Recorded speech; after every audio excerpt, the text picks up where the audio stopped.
আচ্ছা, আপনারা তো ভিডিওটা দেখলেন। আসলে আমি ছোট্ট একটা কথা বলি। আমার আমি যখন মাদ্রা আমার বাসা থেকে আমার বাসা থেকে মাদ্রাসায় আসতে চাই, আমার একটা মেয়ে আছে। ২.৫ বছরের চেয়ে একটু বড় হবে আর কি। তো আমার মেয়েটা আমাকে একদম জড়ায় ধইরা, যখনই আসতে চাই আমি রেডি হই, তখনই আমার মেয়েটা আমাকে জড়ায় ধরে কান্না করে আর বলে, বাবা আমাকে নিয়ে যাও, আমাকে নিয়ে যাও। এই কথাটা সবসময়ই আমি আসতে গেলে এরকম কথা বলে। তো তখন আমার একটা কথা মনে হয় প্রায় সময়ই, যে যখন আমি দুনিয়া থেকে একবারে চলে যাব, তখন আমার এই বাচ্চাটা কত যে কান্না করবে,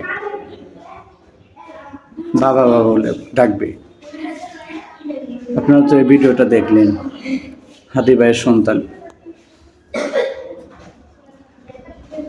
কিভাবে কান্না করতেছে। কি করব, কি আর বলবো ভাই,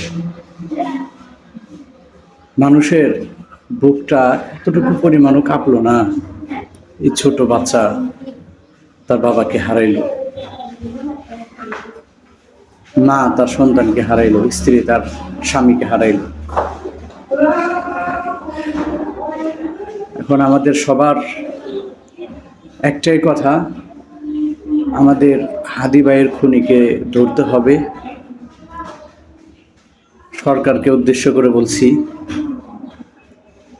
হাদি ভাইয়ের যে হত্যাকারী, যত দ্রুত সম্ভব ওনাকে ধরুন।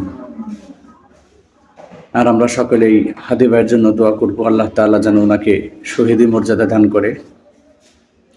আসসালামু আলাইকুম ওয়া রাহমাতুল্লাহ।